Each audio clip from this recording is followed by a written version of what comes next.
This whole idea of the divine core, I think Emilie Cady expressed it in one of the best ways I've ever read, and I've used it many times, and I'll use it many more times. But she says, one drop of water taken from the ocean is just as perfect ocean water as the whole great body. The constituent elements of water are exactly the same, and they are combined in precisely the same ratio or perfect relation to each other.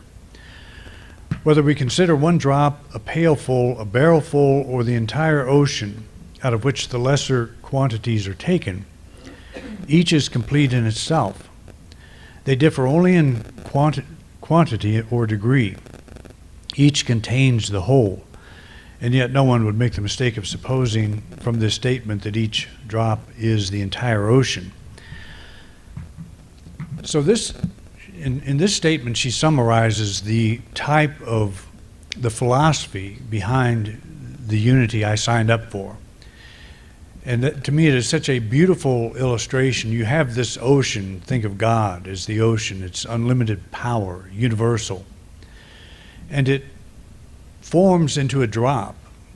You know, you can take a cup and dip a cup of water from the ocean. You can individualize it. In many ways, it could be a cup, a bucket, a teaspoon, many forms of expressing, but no matter what form that water is in, it's still the same. Which means, in translating that image, the universal life force that is God is individualized in each one of us. Some of us are cups, some of us are buckets, some of us are teaspoons. We express in different ways. We are individual. We express that water in individual ways. And at that deepest level, we are one. At the surface level, we may not be one. You know, there may not be any use for a bucket and a teaspoon, but they both hold water. They both hold the same universal substance. And so we acknowledge the one presence, one power behind all things. The term metaphysical, as we use it, means beyond the physical. It means that we acknowledge the source or reality as something that is not seen, something that is beyond the physical. So where do we focus? How do we seek to understand our own connection with the infinite, whether we're a teaspoon, a bucket, a cup, or whatever? Where do we go to find our center of power? And I call it the center of power because it's your source. When you touch your source, your spiritual source, you have found your center of power. And nobody's center of power lies outside of themselves. People draw their power from positions, they draw their power from things, from other people. But that is not spiritual power. There is a huge difference between drawing your power from outside sources and drawing it from God. And that's one of the main differences between taking an individual approach and a collective approach. When we try to build up the group and draw our power from that, the group will change. This group used to be much larger. And if I said, I get all my power from this group, well, today my power would be waning because we're lower now. So, and that is tempting to do. It's tempting to say I'm not as successful because we have a smaller group. But if, as a spiritual being, if that's how I think of myself, you know, the smaller the group, the more powerless I am, then I'm going to have a problem. I'm going to go up sometimes when the group is high. I'm going to go down when it's low. Is that how omnipotence works? Does not the very word omnipotence mean only one presence, one power, everywhere present? It doesn't mean that it's dependent on the size of something, or on how much money I have, or how many of the right people I hang out with. And that is so much where people get into trouble. I had a discussion with a fellow minister this week about this very thing. We're in total disagreement about what unity is today. And this person is of the group mentality, where we run with a herd, and the more in the herd we have, the stronger we are. That's wrong, in my opinion, in my humble opinion, I should say, because that's not what the spiritual thing is all about. You can draw power from God whether you're in a group or not. But the idea here is if the group is big, then we can attack social issues, and that's what it's become. That's what the change has become. And there's nothing wrong with attacking social issues if you do it from a point of strength rather than from a point of weakness. And a point of weakness would be, are you drawing your strength from a group or from God?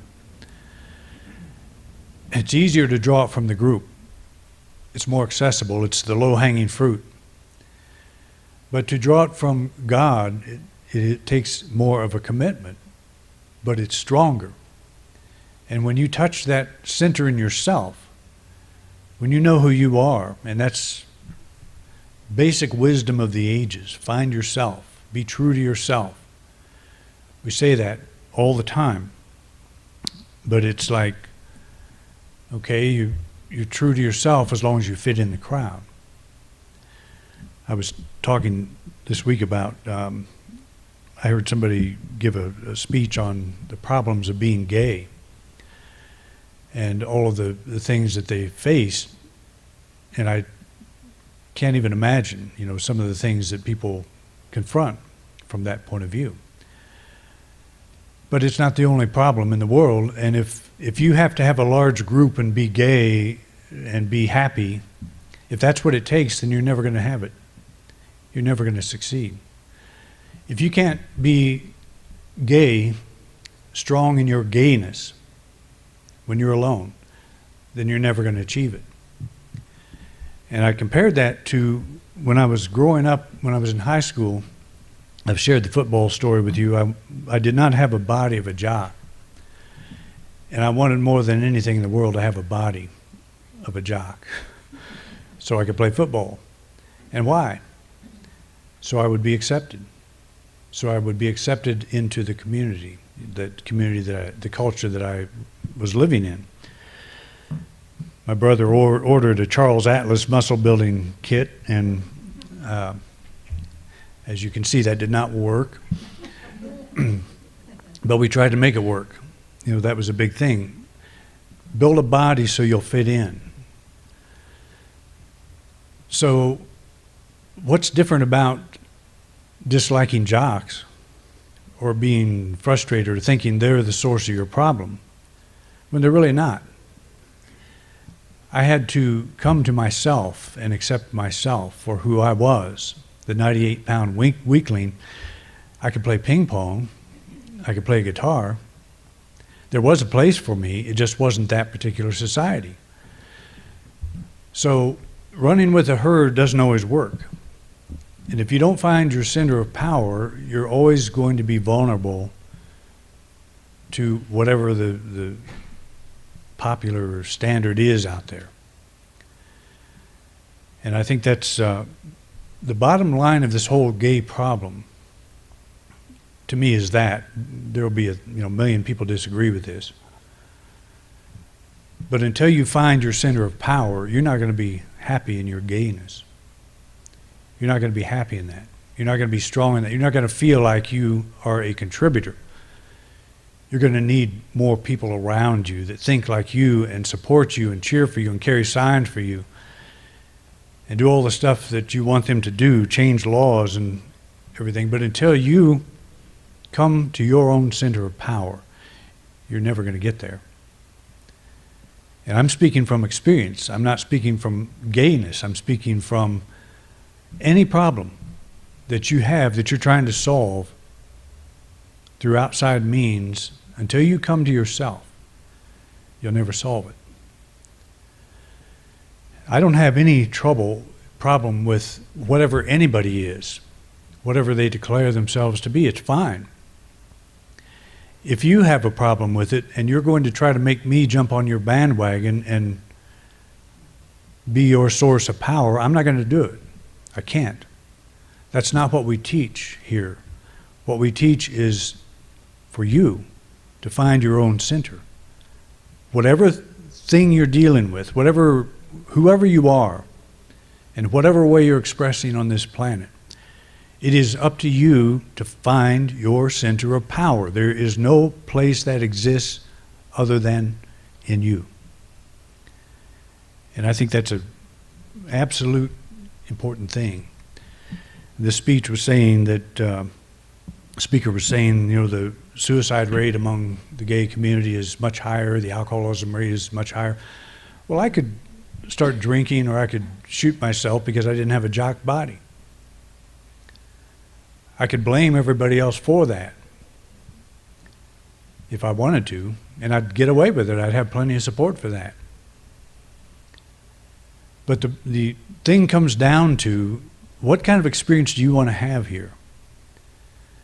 Is that, you're trying to get into something you don't fit, so why keep trying? Why not find your own place? Find a place that you do fit.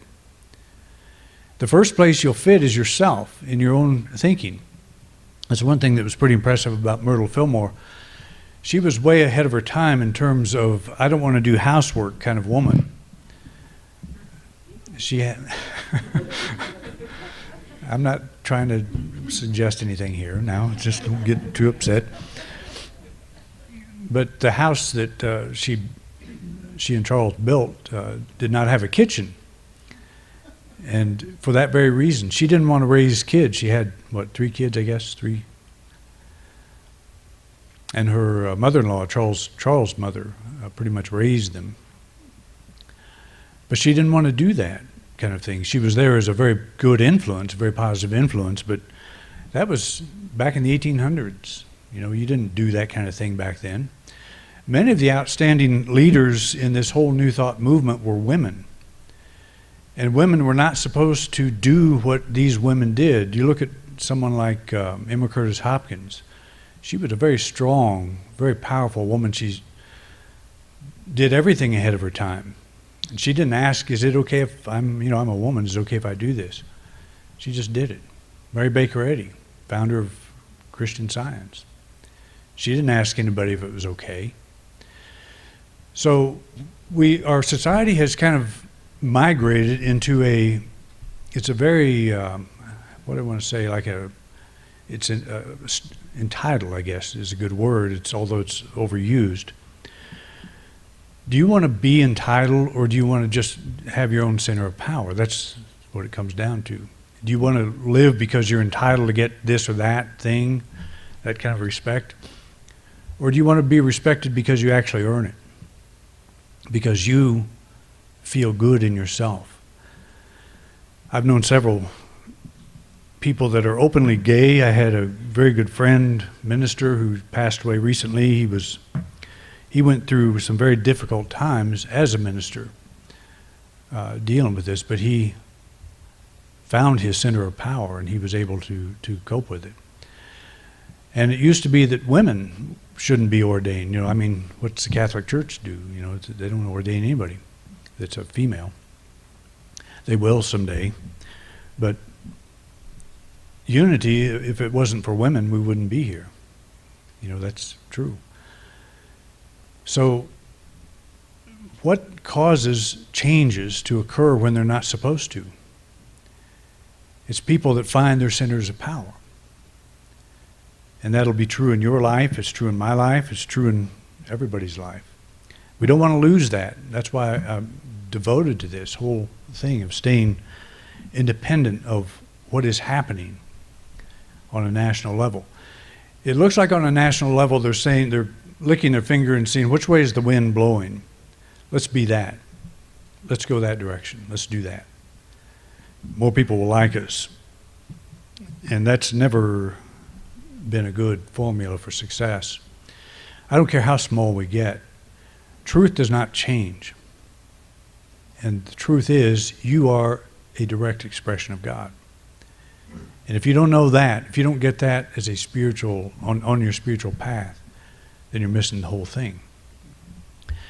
That each person is an expression of God is a fundamental spiritual principle. How we express this divinity is varied. That's what I was saying about the bucket, the teaspoon, the whatever cup. Much of what we see being played out on the human level indicates that the understanding of a core divinity has been lost to many.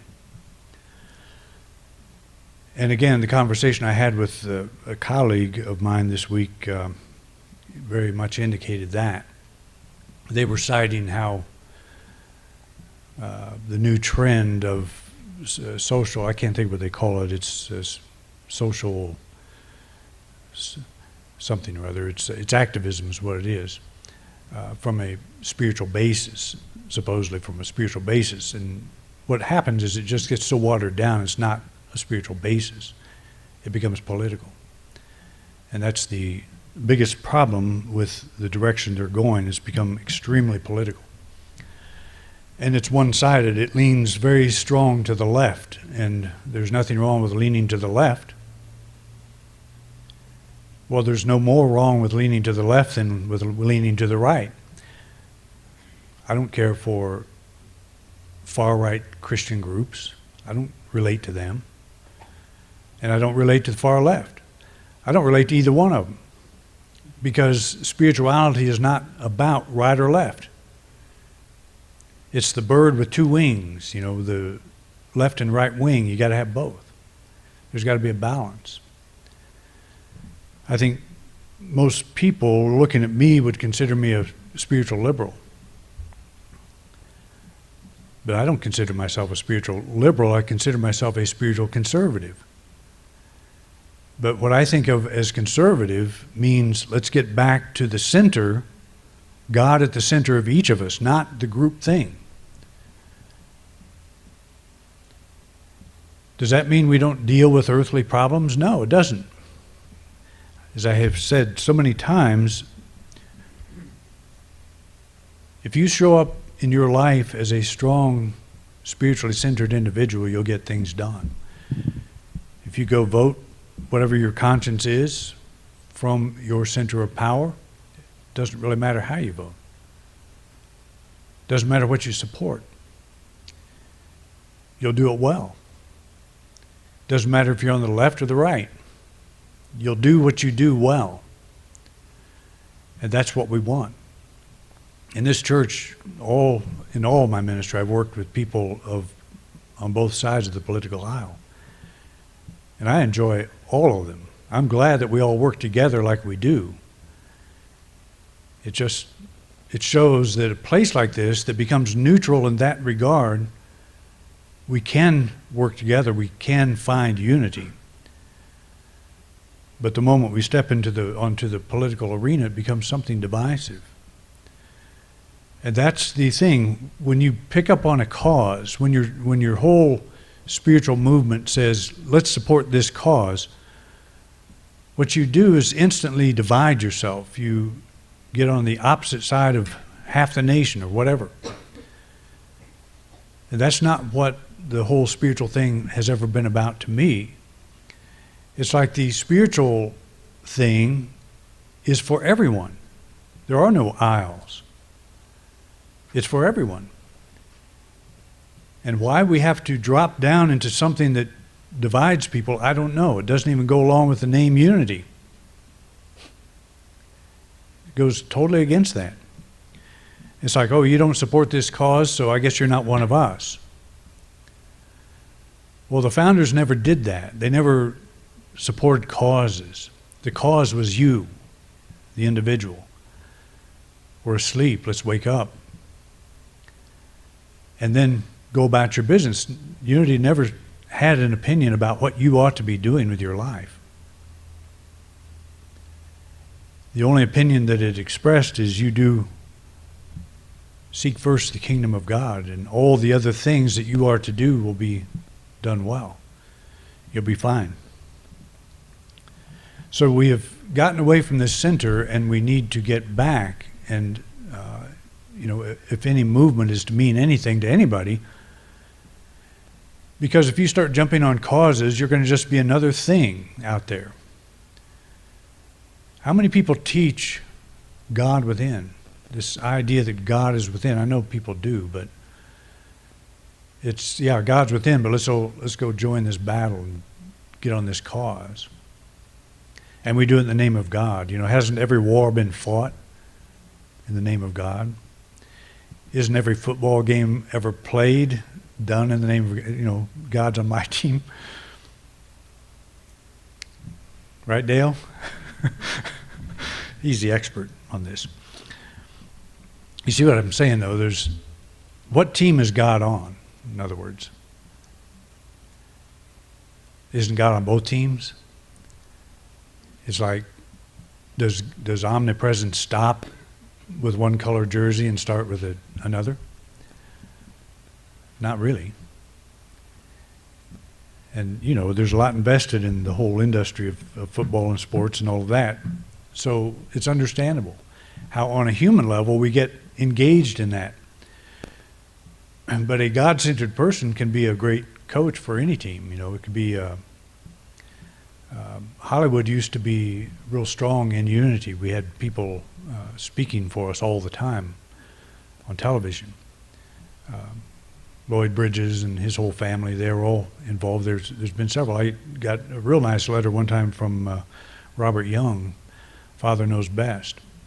He and his wife were complimenting me on an article I wrote for Unity Magazine. And it's just it's an era that's gone. It's past. And that's probably okay.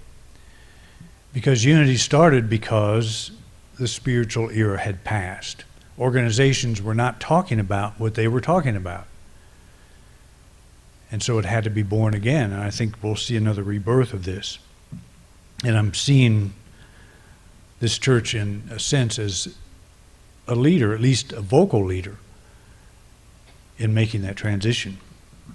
It's a statement of we're staying centered. We're staying centered on this principle of God within. The mainstream Christian approach that insists on humankind's sinful nature doesn't offer a lot of help when it comes to realigning our thinking with the truth of our being. You know, what mainstream religion does is says you're sinful to the core. You're born in sin. Is that helpful? Because you immediately have to overcome a pretty major hurdle. A lot of the New Thought thinking says exactly the same thing. It doesn't say you're born in sin. It says you are unevolved. You have appeared here because you're not done. You're unevolved. It's the same thing.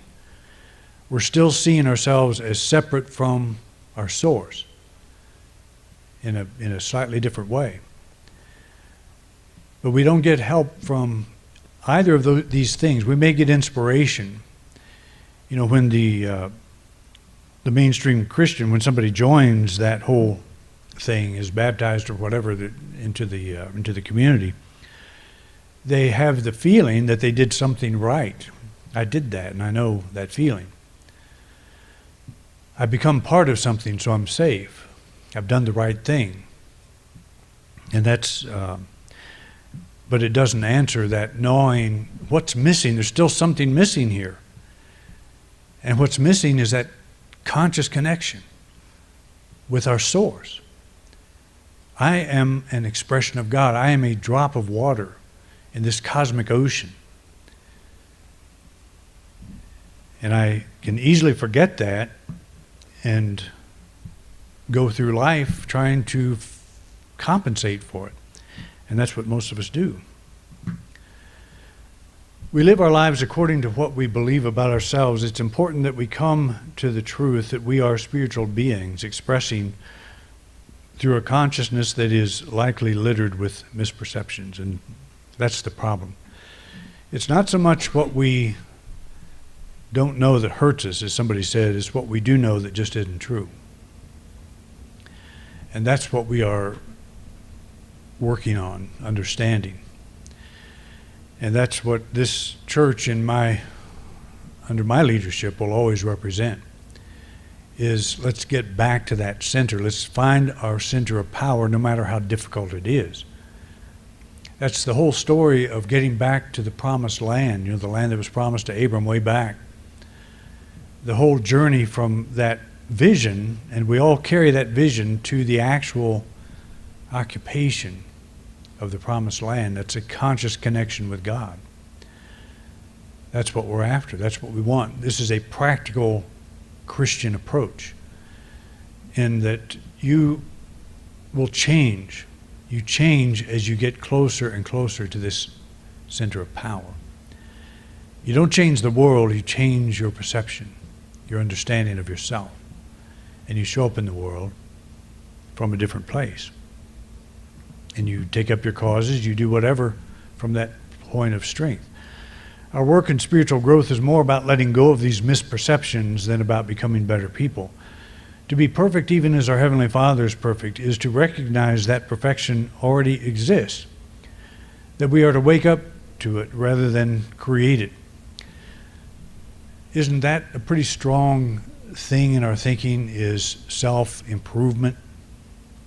Self-improvement. If your car is covered in mud, as mine has been on occasion, it's cleaner now than it's been in years, but should I go out and buy another car? Or should I get rid of the thing that is blocking the beauty of the car? Should I wash it? And that's really what we're about. If you are created in the image and after the likeness of God, and we know you are, then what we have to do is wash off or let go of that, whatever that perceptual belief system is we have that keeps that light from shining through. Jesus said, "Let your light shine."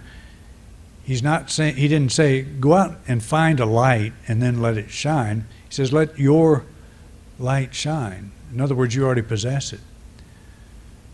So it's about letting go of things more than taking them on. And I think that's something that we really don't understand, because we just don't feel like we know enough about this whole spiritual thing, because we haven't experienced it. If you want to learn new things, I've jumped back into photography now, and I'm really excited about that again. I bought my first camera when our son was born, back in '79, I think it was, or something like that, 40 years ago. And I've had many since then, but I want to learn things I never knew about it, and there's a lot to learn about it. And that's one kind of learning. You're here, you know a little bit, and you want your knowledge to expand. But the spiritual journey is exactly the opposite. It's not about putting more facts into your head. It's about letting your light shine, letting go, letting shine what's already at your core. And that's a very difficult thing to understand, because we're so used to adding more information to our database, to our center of, to our intellectual side. And that's an important part. It's a good part. But you can't apply it to the spiritual journey, because it's not the same. The spiritual journey is about letting go of what is not true, more than about taking on what is, because you cannot improve yourself. You don't have the power to improve yourself.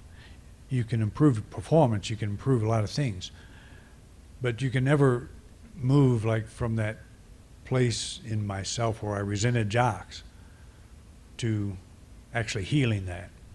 It's okay if they're jocks. I'm not that. I don't fit there, and I don't want to fit there. But it's okay if you do. But that's not something that can be given. All I had to do is get rid of all the garbage I was carrying around about that. I was okay. Even the 98-pound weakling, I was okay. I just didn't know it. I was carrying perceptions that said you're not okay because you're not this or that. Think of your true essence as a single drop of pure ocean water existing in and as you right now. Imagine this pure drop expanding into a fountain that literally fills you from the inside out. See this flow continue into and through every aspect of your life, and you have an understanding of your true spiritual power. Okay? I hope I didn't sound too preachy, but that is my job after all. So I think once in a while a good sermon is a good sermon. Somebody said, what do you call them, a sermon or a mess? What do you... whatever you need. That's just whatever we'll call it, whatever you need. But I hear so many things going on that are so far from our center that if we would just get back to that, we would stop fighting with each other. We'd stop arguing, because we'd stop saying, you've got something I need. I've got what I need.